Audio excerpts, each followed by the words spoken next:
Hello बच्चों, आप सबका स्वागत है मेरे चैनल केमिस्ट्री अड्डा में। मैं Surendra Kumar, assistant professor DAV college Kanpur. बेटा हम लोग डिस्कस कर रहे हैं इस समय केमिकल काइनेटिक्स और उसी का दूसरा चैप्टर डिस्कस करने चल रहे हैं ऑर्डर ऑफ रिएक्शन। क्या डिस्कस कर रहे हैं? Order of reaction.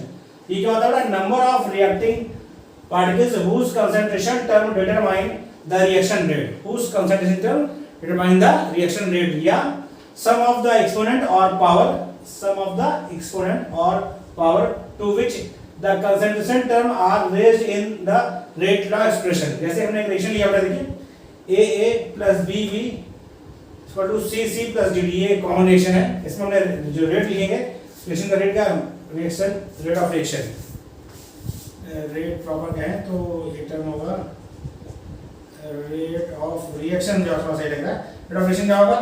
K A की पावर m B की पावर m। थोड़ा ध्यान दीजिए, यहाँ a की पावर a नहीं लिखा है, m इक्वल टू a भी हो सकता है और नॉट इक्वल टू a भी हो सकता है। b की पावर n का मान b के बराबर भी हो सकता है और b से कम भी हो सकता है। ओके, ठीक है। ये जीरो भी हो सकता है, वो डिपेंड करेगा कि वो एक्सपेरिमेंटली डिसाइड होता है। ठीक है, तो k a की पावर m b की पावर n। यहाँ पर k क्या है? k आपका रेट कांस्टेंट है। k क्या होता है? k को बोलते हैं रेट कांस्टेंट। k एक्चुअली होता क्या है? आप देखेंगे स्मॉल k होता है, वो k होता है rate constant. Order of above reaction, इस रिएक्शन का ऑर्डर क्या होगा? Order of above reaction equal to क्या होगा? a की पावर m है, तो m प्लस n जो होगा इस रिएक्शन का ऑर्डर होगा, क्या होगा? Equal to m plus n। यानी जो रिएक्टेंट a है उसकी पावर जो रहेगा और b की पावर जो रहेगा, उन दोनों का सम इस रिएक्शन का क्या होगा? ऑर्डर होगा। क्या होगा? ऑर्डर होगा। तो ऑर्डर क्या होगा इस रिएक्शन का? m plus n। तो order of reaction with respect to a के रिस्पेक्ट में क्या है? m है, और b के रिस्पेक्ट में क्या है बेटा? n है ऑर्डर रिएक्शन का। क्योंकि पूरी रिएक्शन की बात की है तो m प्लस n रिएक्शन का ऑर्डर होगा। रिएक्टेंट a के रिस्पेक्ट में ऑर्डर क्या है? कैप स्मॉल m, और रिएक्टेंट b के रिस्पेक्ट में ऑर्डर क्या है? Small n। और जो आपका ऑर्डर ऑफ रिएक्शन होगा वो होगा m प्लस n। तो मुद्दा ये कि हमें कैसे पता चलेगा कि कौन सा ऑर्डर है। तो पहले समझिए ध्यान से इस चीज को, क्योंकि सब थोड़ा टेंशन इसी बात का आता है, सर हम कैसे पहचानेंगे, कैसे जानेंगे कि कब m होगा कब n होगा। थोड़ा देखिए, क्वेश्चन जो पूछे जाते हैं उसमें पहली बात तो आपको लिखा रहेगा कि किस रिएक्शन क्या ऑर्डर फॉलो कर रहा है, क्योंकि ऑर्डर ऑफ रिएक्शन एक्सपेरिमेंटली निकाला जाता है। थ्योरेटिकली उसका कोई भी तरीका नहीं है जिससे बता सके हम। आप क्योंकि एक्सपेरिमेंट तो करते नहीं, हमें क्वेश्चन मिलेगा तो वहां पर क्या होगा? या तो आपको रेट कांस्टेंट दिया जाएगा, उससे आप बता सकते हैं कि ऑर्डर क्या है, वो तरीका आपको हम सिखाएंगे। दूसरा, आपको क्वेश्चन दिया जाएगा तो वहां साफ साफ तीन तरह क्वेश्चन इसमें आते हैं। सबसे सिंपल तरीका कि आपको रेट एक्सप्रेशन पूछ ले, जीरो ऑर्डर का, फर्स्ट ऑर्डर का, सेकंड का, थर्ड का पूछ सकता है। हाफ लाइफ पर क्वेश्चन आता है तो क्वेश्चन वहां पे बताएगा आपको कि कौन सा ऑर्डर फॉलो कर रहा है। या आपको रेट कांस्टेंट जो है उसका यूनिट दे दे और आपसे पूछ ले कि कौन सा ऑर्डर का रिएक्शन है। ये तीन तरीका है, तीनों आप बता सकते हैं। बट यदि आपको ऑर्डर बता दिया तो हम एक्सप्रेशन लिखवाएंगे सर, उस एक्सप्रेशन से कि जीरो ऑर्डर का क्या एक्सप्रेशन है, फर्स्ट ऑर्डर का क्या रेट एक्सप्रेशन है रेट कांस्टेंट का, सेकंड ऑर्डर का क्या है, उससे क्वेश्चन आप कर लेंगे। फिर हम लोग आपको बताएंगे कि रेडियो एक्टिव एलिमेंट्स जो होते हैं उनका डिसइंटीग्रेशन वह फर्स्ट ऑर्डर रिएक्शन है। तो जब भी रेडियो टू डीके की बात करेगा तो इसका मतलब वह फर्स्ट ऑर्डर रिएक्शन फॉलो करता है। अंडरस्टूड हो गया? रेडियो टू डीके है तो फर्स्ट ऑर्डर काइनेटिक्स फॉलो करेगा, तो जो भी फर्स्ट ऑर्डर के एक्सप्रेशन है वो वहां पर हम यूज करेंगे। तो बात ये होगी। दूसरा ये हो गया कि आपको क्वेश्चन में ही लिखा रहेगा कौन सा ऑर्डर फॉलो करता है, आपको उसी एक्सप्रेशन को करना है। इसलिए आप बहुत ज्यादा परेशान मत होइए कि m हम कैसे निकालेंगे, n कैसे निकालेंगे। क्वेश्चन जो भी आपको दिया जाएगा उसमें आपको बताया जाएगा कि वो कौन सा ऑर्डर फॉलो कर रहा है या नहीं बताया जाएगा, तो उसमें रेट कांस्टेंट का जो यूनिट होगा उससे आप डिसाइड कर लेंगे कि कौन सा ऑर्डर है। ओके, आगे बढ़ते हैं।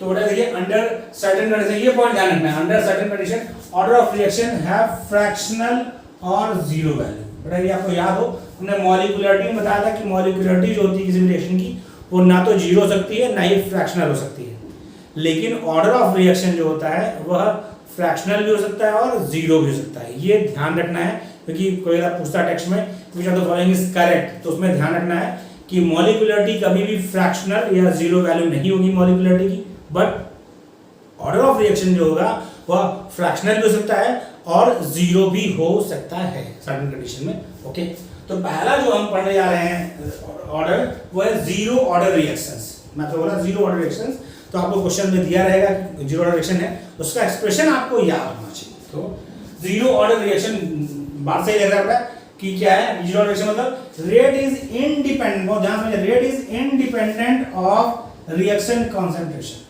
यानी इस रिएक्शन का जो जीरो ऑर्डर रिएक्शन है उसका रेट इनिशियल कंसंट्रेशन पर डिपेंड नहीं करेगा। क्या होगा? डिपेंड नहीं करेगा। यानी जीरो ऑर्डर रिएक्शन जो होगी उसमें रिएक्शन का रेट रिएक्टेंट के इनिशियल कंसंट्रेशन पर डिपेंड नहीं करता। जिस भी कंडीशन में ऐसा है कि rate of reaction initial concentration पर डिपेंड नहीं करेगी, वह रिएक्शंस जीरो ऑर्डर रिएक्शंस कहलाएंगी। ओके, यहाँ तो बात होगी। अब उसका एक्सप्रेशन जो आपको याद रखना है, मैं आपसे फिर कहा इसमें बहुत चीजें फिजिकल में आपको याद रखनी है। ये एक्सप्रेशन आपको याद रखना ही रखना, कोई इसका जुगाड़ टेक्नोलॉजी नहीं है, आपको इसको याद ही रखना है। क्या करना है बेटा? इसको याद रखना है। मैं इसमें 5 स्टार दूं, 5 स्टार इसलिए क्योंकि आपको इसे याद रखना ही है। यहाँ पे कौन क्या क्या चीजें ध्यान रखिए, ये स्मॉल के हमें लिखना होता है, स्मॉल के रेट कांस्टेंट पूरा बुक्स में स्मॉल के नोट किया गया है, हमें लिखने की आदत है इस तरह से, अदरवाइज वो होता क्या है स्मॉल के। ठीक, कैपिटल के से कंफ्यूजन होता है रेट इक्विलिब्रियम कांस्टेंट का, इसलिए स्मॉल के। ठीक, rate constant K equal to 1/T A not minus A, मतलब concentration of A not minus A, bracket लिखा तो कंसंट्रेशन है A नॉट माइनस A, बड़ा यहाँ पर T क्या है? T है आपका टाइम, A नॉट क्या है? A नॉट है आपका इनिशियल कंसंट्रेशन। क्या है इनिशियल कंसंट्रेशन? देखिए T इक्वल टू 0 मतलब रिएक्शन स्टार्ट होगी तो कंसंट्रेशन क्या होगा? वो होगा इनिशियल कंसंट्रेशन। तो ये इसको बोलते हैं, ये क्या होता है? ये आपका है initial concentration,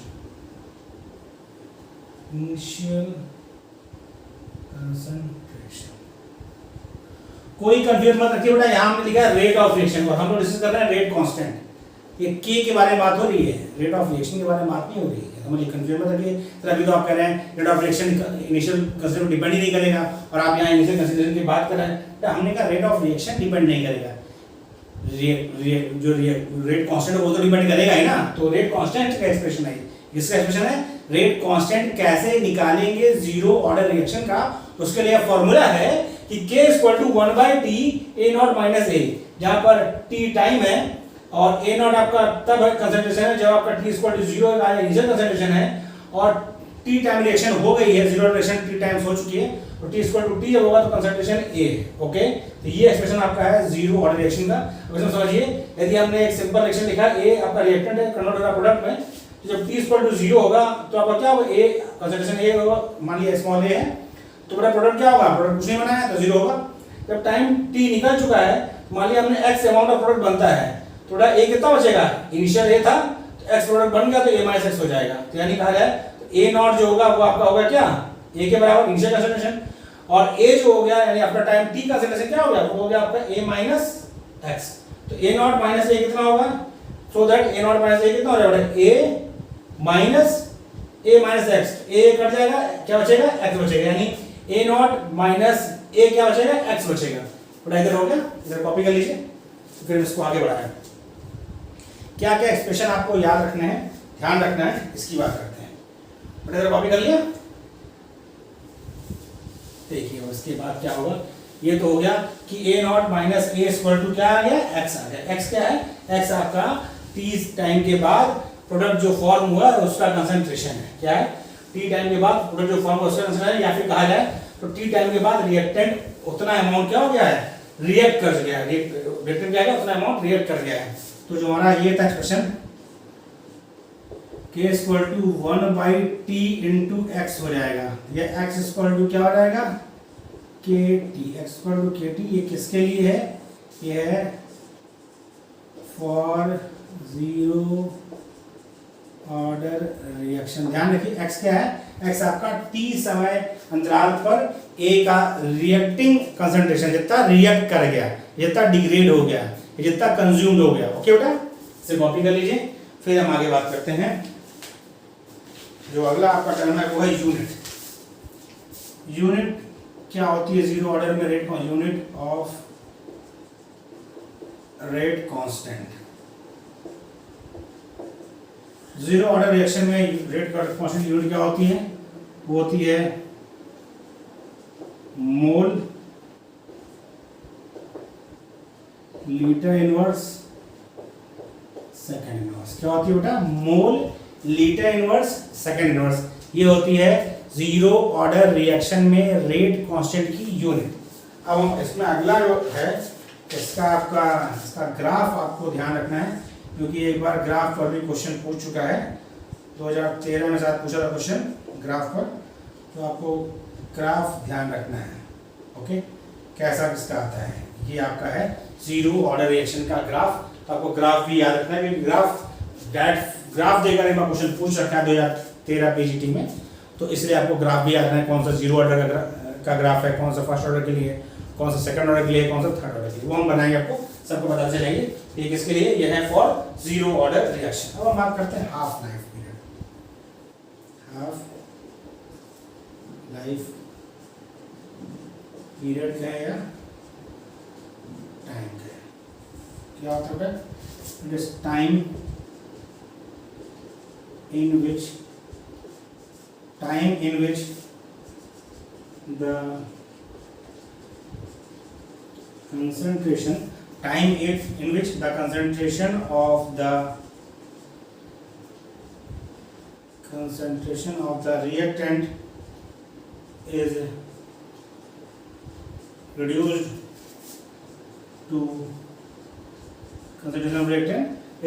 to half of its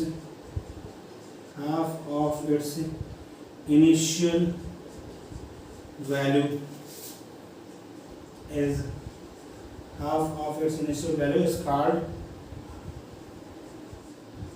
half life period। यानी यह वह टाइम है जिस समय के बाद जो आपका रिएक्टेंट है उसका कंसंट्रेशन इनिशियल के अमाउंट का आधा रह जाएगा, या कहा जाए जो उसका कंसंट्रेशन है वो इनिशियल अमाउंट का आधा कंज्यूम्ड हो जाएगा, मतलब वो प्रोडक्ट में कन्वर्ट हो जाएगा, डिसइंटीग्रेट हो जाएगा कुछ भी, लेकिन वो क्या है, यदि आपका मान लीजिए 1 ग्राम कोई रिएक्टेंट है तो उसकी हाफ लाइफ जैसे बीतेगी वो 0.5 ग्राम बचेगा, अगला हाफ लाइफ बीतेगा तो 0.25 ग्राम बचेगा, उसके बाद अगला हाफ लाइफ बीतेगा तो 1.125 ग्राम बचेगा। ओके बेटा, तो क्या होगा, हाफ लाइफ की जैसे पूरी होगी उसकी वो अपने इनिशियल कंसंट्रेशन का आधा खर्च हो जाएगा या कंज्यूम हो जाएगा या डिसइंटीग्रेट हो जाएगा या आधा रिएक्शन कर जाएगा, हाफ बचेगा। बोला इसने कि time in which the concentration of reactant is reduced to half of its initial value is called half life period, is called half life period. Copy करिए बेटा इसको, इसके मतलब क्या है बेटा आपका, इधर हो गया कॉपी, तो हम लोग इसी में इसको इस्तेमाल करेंगे जो बता रखा है आपसे।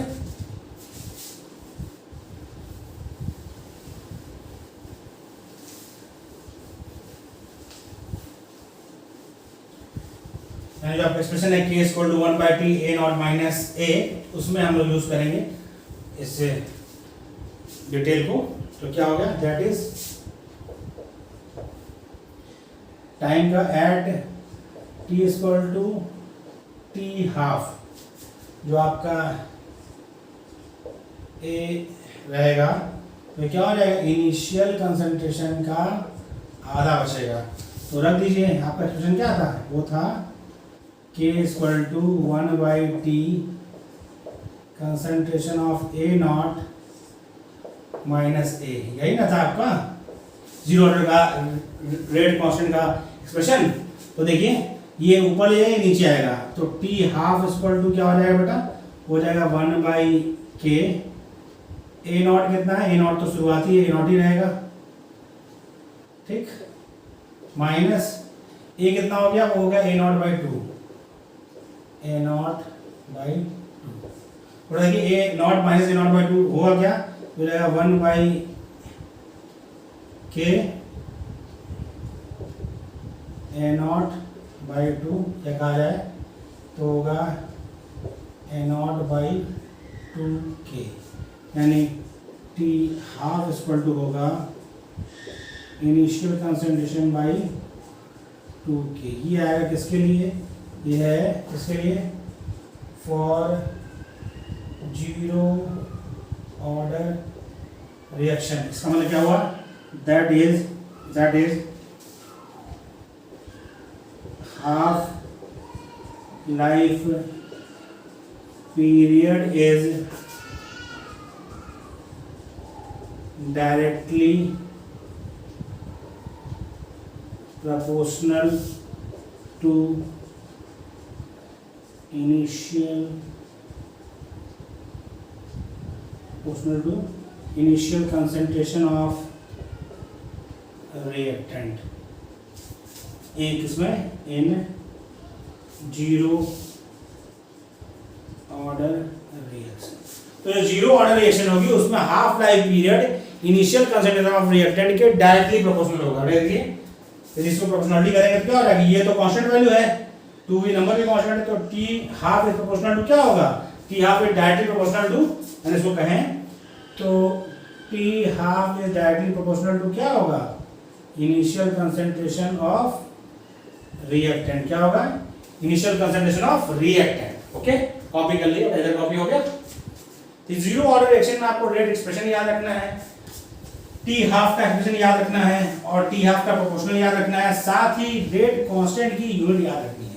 रेट कांस्टेंट की यूनिट आपको हम आगे जुगाड़ भी बताएंगे कि एक सिंपल फार्मूला आपको लास्ट में बताया जाएगा जिससे आप किसी भी रिएक्शन के लिए फर्स्ट ऑर्डर, जीरो ऑर्डर, किसी के लिए भी आप रेट कांस्टेंट की यूनिट निकाल सकते हैं। लेकिन आपको लास्ट बताएंगे, जब सारे ऑर्डर हम डिस्कस कर लेंगे तो आपको वो बताया जाएगा। अब आगे देखिए, अगला आपका रिएक्शन है फर्स्ट ऑर्डर रिएक्शन। क्या बेटा, फर्स्ट ऑर्डर रिएक्शन। ये क्या बेटा, ये reaction in which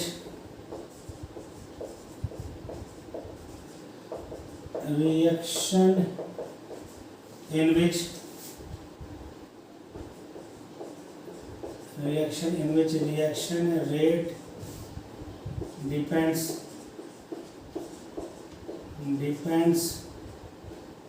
upon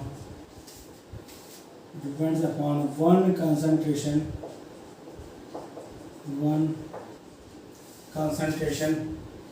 variable, one concentration variable. Reaction in which reaction rate depends upon one concentration variable। यानी आपका यदि आपका रिएक्शन लिखा है D A by D T लिखा जाएगा वो होगा कि वन कंसंट्रेशन वेरिएबल होगा। यदि आप इस रिएक्शन में कंसंट्रेशन का अमाउंट डबल करते हैं, मतलब कंसंट्रेशन डबल करते हैं रिएक्टेंट का, तो आपका रेट ऑफ रिएक्शन में डबल हो जाएगा। ट्रिपल करेंगे ट्रिपल हो जाएगा, 4 टाइम्स करेंगे तो 4 टाइम्स हो जाएगा, यानी जितना बढ़ाएंगे उतना बढ़ जाएगा, क्योंकि क्या है, वन कंसंट्रेशन टर्म वेरिएबल है, यानी इसका फर्स्ट ऑर्डर रिएक्शन है। इसका रेट एक्सप्रेशन क्या है, वेरी इंपॉर्टेंट, वो है क्या, K equal to 2.303 by t log a by a minus x. बहुत ही इंपॉर्टेंट एक्सप्रेशन है ये। फर्स्ट ऑर्डर का डायरेक्ट एक्सप्रेशन बड़ा याद रखिए, मैंने कहा first order, zero order, second order, ये तीनों का आप याद रखिए क्योंकि कभी भी पूछा सकता है। तो फर्स्ट ऑर्डर के लिए क्या है, k equal to 2.303 by t log a by a minus x.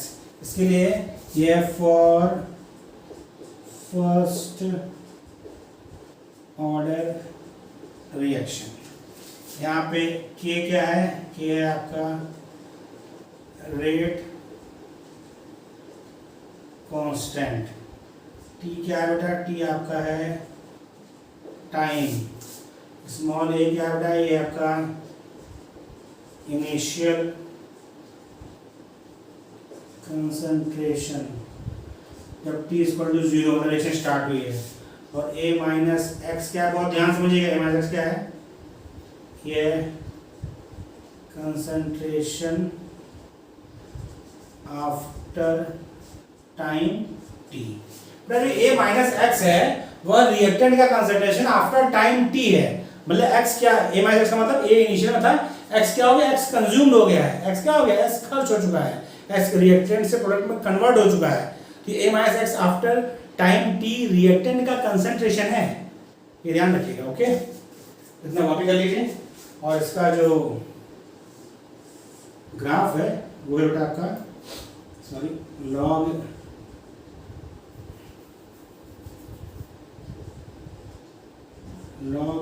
Concentration इधर और टाइम इधर। ओके, तो ग्राफ आपको ध्यान रखना तब तक कैसा आता है, बड़े जब कॉपी कर लिया। अब इसमें आपको तो उसका यूनिट रेट कांस्टेंट का वो क्या होता है बेटा, वो होता है टाइम इनवर्स। क्या होता है? Time inverse. जो यूनिट ऑफ रेट कांस्टेंट है वो है टाइम इनवर्स। वो क्या होगा? वो है टाइम इनवर्स। तो इतना को ध्यान रखना है। और कुछ एक्सप्रेशन देखिए, डायरेक्ट क्वेश्चन यही पूछा गया, इसमें ध्यान रखिए। यूनिट में लिख दो पहले, यूनिट ऑफ रेट कांस्टेंट होता है टाइम इनवर्स, मतलब सेकेंड इनवर्स होगा। ठीक है, second inverse, minute inverse, hours inverse, year inverse, जो भी होगा, लेकिन टाइम इनवर्स उसका यूनिट होता है किसका? फर्स्ट ऑर्डर रिएक्शन का। दूसरा एक नोट आपको ध्यान रखना है,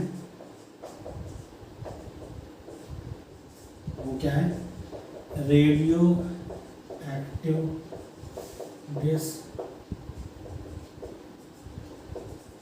disintegration follows first order reaction. जो रेडियो एक्टिव डिसोसिएशन है वह फर्स्ट ऑर्डर काइनेटिक्स फॉलो करता है, ये आपको ध्यान रखना है। ओके बेटा, आगे बात करते हैं। अगला पॉइंट जो है ये अभी बहुत इंपॉर्टेंट है, इस पर भी डायरेक्ट क्वेश्चन आ चुका है, वो है integral rate law for first order. ये ध्यान रखिए बेटा, ये डायरेक्ट इक्वेशन पूछा गया है, किस ऑर्डर को का है ये? तो 2.303 by T2 minus T1 log a minus x1 by a minus x2। यहाँ पे क्या होगा? वेयर, बहुत इंपॉर्टेंट बड़ा एक्सप्रेशन है, डायरेक्ट एक्सप्रेशन पूछ चुका है देकर कि ये किस ऑर्डर का है, first order, second order, third order, zero order. तो किसका ऑर्डर है? फर्स्ट ऑर्डर का है। Where x1 and x2 are, here x1 and x2 are the amount decomposed at time intervals T1 and T2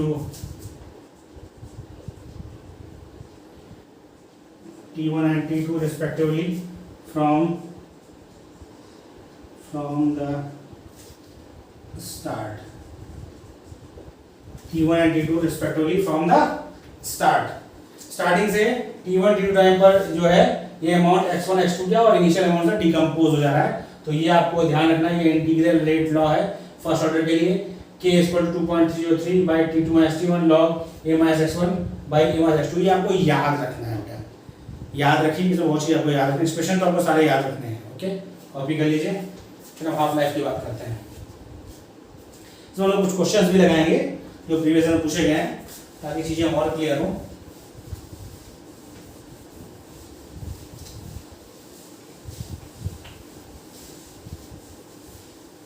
हो गया बेटा, इसे कॉपी करते रहिए। वो देखते हैं अगला हमारा है हाफ लाइफ पीरियड। नोटिस करते हैं हाफ लाइफ पीरियड। ओके, यानी टी जो आपका हो गया वो हो गया टी हाफ। ओके, और ए माइनस एक्स क्या हो गया? ये हो गया ए बाई। इस क्वेश्चन आपका क्या था? क्वेश्चन आपका था k = 2.303 बाई टी हाफ, ये था ना बेटा। लॉग इनिशियल मतलब a और दूसरा वाला क्या हो गया? a/2। तो टी हाफ पड़ जाएगा, नीचे आएगा, तो टी हाफ = होगा 2.303 बाई के लॉग a कट जाएगा log 2। ये हो जाएगा बेटा क्या?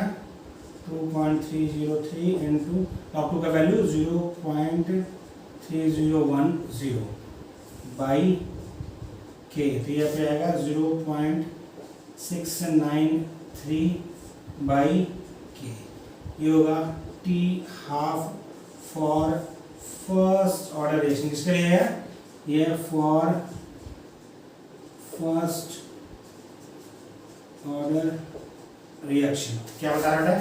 यानी T half is independent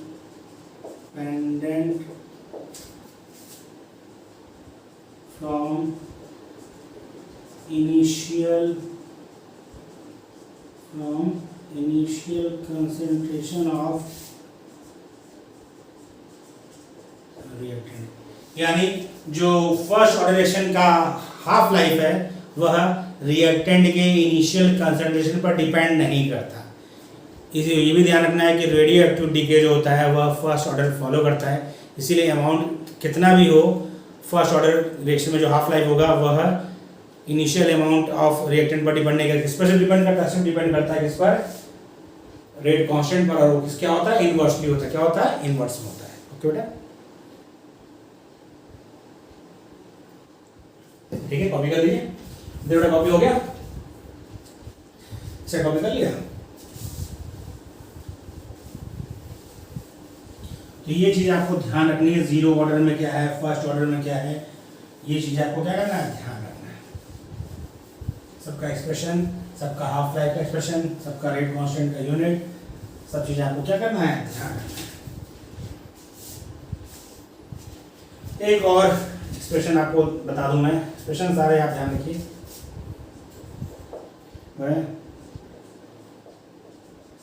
first order reaction in solution, ये बेटा हालांकि हम लोग जो करते हैं प्रैक्टिकल करते हैं लैब में उसमें यूज होता है, लेकिन फिर भी मैं बता दूं कि equal to 2.303 by t log v infinite by v infinite minus v t. ये भी एक्सप्रेशन आपको ध्यान रखना। तीन एक्सप्रेशन मैंने आपको फर्स्ट ऑर्डर में बताएं, तीन एक्सप्रेशन रेट लॉ के बताएं। इंटीग्रेट मतलब आपका ये बता आपको इंटीग्रल रेट लॉ का, एक कॉमन और एक इन सॉल्यूशन, ये तीनों आपको ध्यान रखना है। यह तीनों आपको ध्यान रखना है। अब एक टर्म आता है बेटा सूडो फर्स्ट ऑर्डर रिएक्शन, ये भी आपने सुना होगा, उसकी बात भी हम कर लें। Pseudo first order reaction, pseudo first order बात से लेकर सूडो मतलब झूठा। पर देखिए होता दिखता है या सेकंड ऑर्डर रिएक्शन है, होता है या फर्स्ट ऑर्डर है, मतलब एज्यूम पहले क्या होगा? सेकंड ऑर्डर रिएक्शन होगा, लेकिन रियल में होता है फर्स्ट ऑर्डर रिएक्शन। तो मैं लिख रहा हूं क्या है? Seen to be second order but actually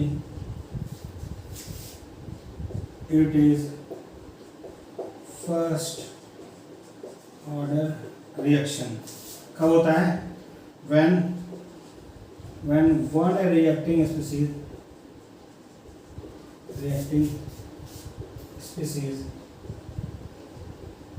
is in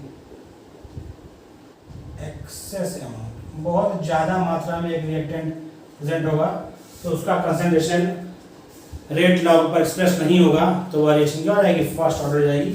सबसे फेमस एग्जांपल है C12H22O11, यानी सुक्रोज का हम कराते हैं हाइड्रोलिसिस, आपका C6H12O6 C6H12O6, इसमें आपका ये होता है ग्लूकोज, दूसरा होता है फ्रक्टोज। ग्लूकोज और फ्रक्टोज फॉर्म होता है सुक्रोज का हाइड्रोलिसिस से। यह रिएक्शन देखने में लगेगा सेकंड ऑर्डर रिएक्शन है, ये दो है, लेकिन वाटर एक्सेस में होता है, इसीलिए इसका कंसंट्रेशन रेट को इफेक्ट नहीं डालता है, सिर्फ इसका कंसंट्रेशन रेट को एक्सप्रेस करता है। इसीलिए क्या है? यह एक फर्स्ट ऑर्डर रिएक्शन है, लेकिन एक्सप्रेस जो होती है सेकंड ऑर्डर, इसीलिए इसका नाम है pseudo first order reaction. Copy कर लीजिएगा।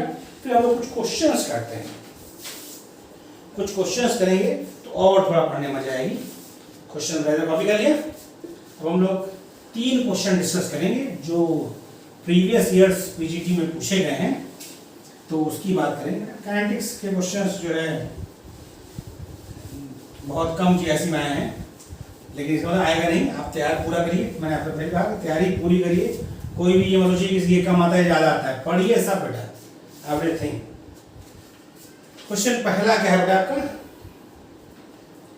क्वेश्चन फर्स्ट हम ऐसा करते हैं। क्वेश्चन फर्स्ट ये क्या बेटा? If the decay constant for C6H14 is 2.31 into 10 का पावर -4 पर ईयर। ठीक है, पर ईयर मतलब फर्स्ट ऑर्डर क्या था? डी कांस्टेंट ये देखा, इसमें क्या है? फर्स्ट ऑर्डर, क्योंकि टाइम इनवर्स क्या था? टाइम इनवर्स फर्स्ट ऑर्डर का रेट कांस्टेंट था। ठीक है, फाइंड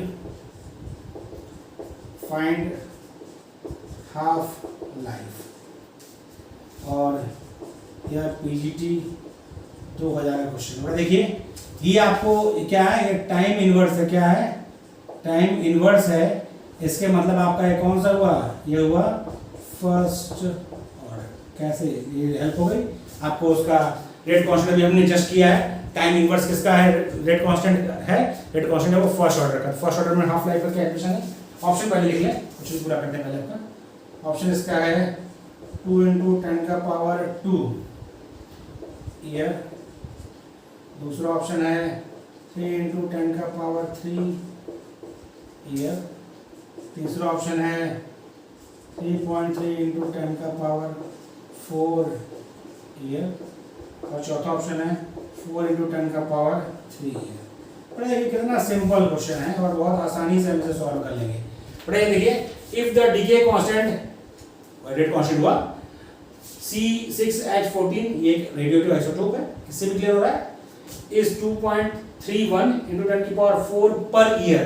तो पर ईयर दे रखा है, तो रेट कांस्टेंट का जो यूनिट है उससे भी ये कंफर्म हो रहा है कि यह फर्स्ट ऑर्डर रिएक्शन है। ओके, क्यों पड़ेगी? क्योंकि हमें उसका जो है हाफ लाइफ वाला यूनिट यूज, मतलब वो एक्सप्रेशन यूज करना है ना बेटा। तो फॉर्मूला यूज करने के लिए तो कंफर्म चाहिए कौन सा यूज करेंगे। फर्स्ट ऑर्डर यूज करेंगे, सेकंड यूज करेंगे, जीरो यूज करेंगे, ये कंफर्म हो तभी यूज कर पाएंगे। गर्मी बहुत है इसलिए प्यास बहुत लगती है, पानी पीते रहिए। ठीक है, फाइंड द हाफ लाइफ। ठीक, तो क्या था हमारा? टी हाफ इक्वल टू था 0.693 डिवाइड बाई के। ये हमारा एक्सप्रेशन है इसके लिए, फॉर फर्स्ट ऑर्डर रिएक्शन के लिए। तो ये कंफर्म हो गया रेट कांस्टेंट से, यूनिट से, कि ये फर्स्ट ऑर्डर रिएक्शन है। वैल्यू पुट करिए 0.693 डिवाइड बाई 2.31 into 10 का पावर -4। इसको ऊपर ले जाइए और ये हटा दिया सब, तो हो जाएगा आपका 693। बहुत ध्यान समझिए, एक लाइन हो जाएगा 231। बेटा 2 पॉइंट यहाँ है तो यहाँ किसकेगा ऊपर जाएगा, तो 10 की पावर +4 हो जाएगा। एक मैंने घटा दिया तो 10 की पावर 3। कोई दिक्कत किसी को? समझिए ध्यान से कैसे किया है। देखिए 2 के बाद यहाँ से समझो है, यदि नहीं आ रहा है तो 2 इधर से किसका, ये यहाँ आ गया। एक और किसका आएगा, तो 10 की पावर मल्टीप्लाई करना पड़ता है। 10 की पावर मल्टीप्लाई करेंगे तो ये ऊपर जाके 10 की पावर 4, तब तुमने 3 कर दिया। ये देखिए साफ साफ 3 बार कट रहा है, तो ये आपका आ जाएगा 3 × 10 का पावर 3 ईयर। ऑप्शन देखिए मिल रहा है, नहीं मिल रहा है कहीं पर? पहला दूसरा ऑप्शन ही मिल जा रहा है, 3 × 10 की पावर 3 ईयर। कितना आसान क्वेश्चन था, बहुत आसानी से कुछ ही सेकंड्स में क्वेश्चन हो गया हमारा आसानी से। ओके बेटा, बस आपको ये बेसिक इन्फॉर्मेशन जो बताइए आपको ध्यान रहनी चाहिए। ठीक, नहीं ध्यान रहेगी क्वेश्चन नहीं हो पाएगा। ओके बेटा, इधर कर लिया। दूसरा क्वेश्चन करते हैं तो क्वेश्चन फर्स्ट हो गया, बहुत आसानी से हमने किया, आपने भी कर लिया बहुत आसानी से। क्वेश्चन सेकंड की बात करते हैं।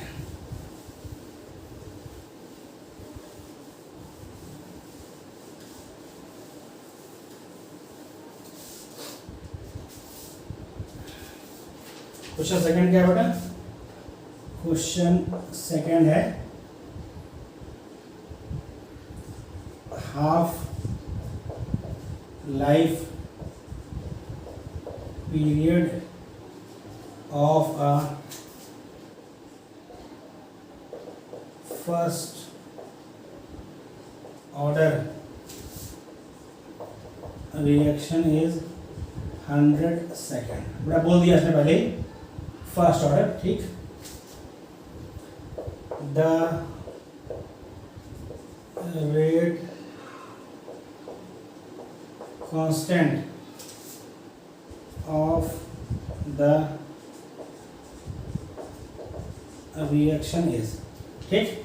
ये पूछा गया पीजीटी 2003 का क्वेश्चन है बेटा। ऑप्शन क्या दे रखा है? ऑप्शन दिया है 6.93 इंटू 10 का पावर -4। ऑप्शन बी क्या है? 6.93 इंटू 10 का पावर -3।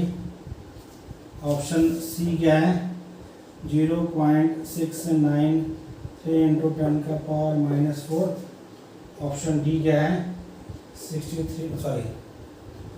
69.3। बेटा ये second inverse, second inverse, second inverse और ये भी second inverse.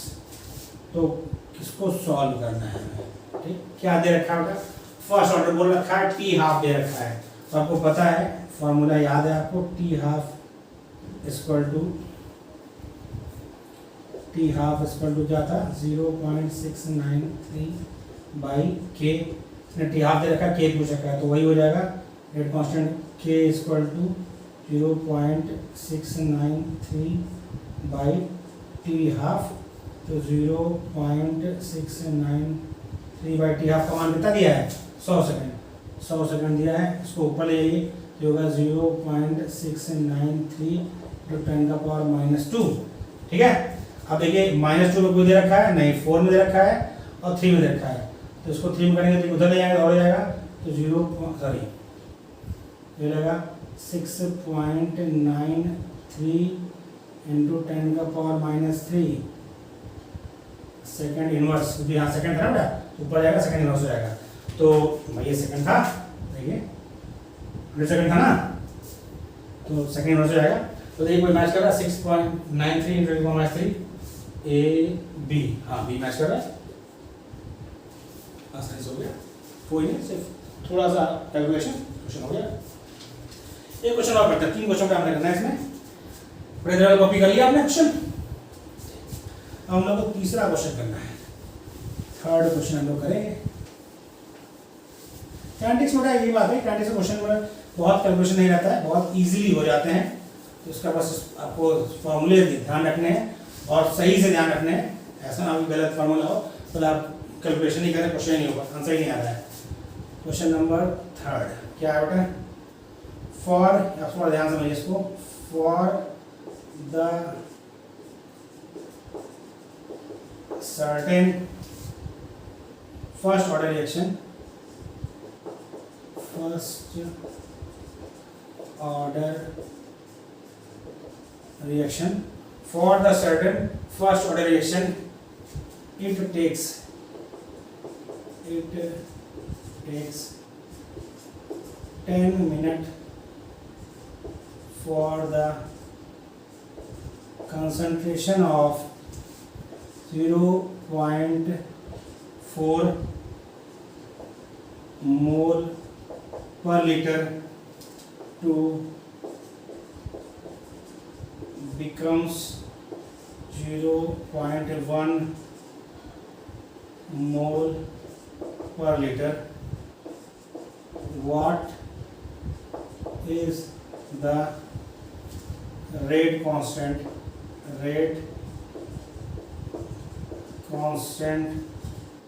of the reaction? PGT 2003 का क्वेश्चन है बताइए। ऑप्शन इसका क्या है? ऑप्शन ए है 0.040 मिनट इनवर्स, ठीक है, कोई दिक्कत नहीं है, क्योंकि 10 मिनट दे रखा है, मिनट इनवर्स ही आएगा, मिनट में ऑप्शन आएगा। ऑप्शन बी है 0.069 मिनट इनवर्स। ऑप्शन सी है 0.138 मिनट इनवर्स, और ऑप्शन डी है 0.276 मिनट इनवर्स। बहुत आसान क्वेश्चन बेटा, आप कर सकते हैं। एक बार आपने ट्राई करिए, तब तक हम थोड़ा जल ले लें। जल भी खत्म, आप प्रयास करिए खुद से तब तक कोशिश करिए।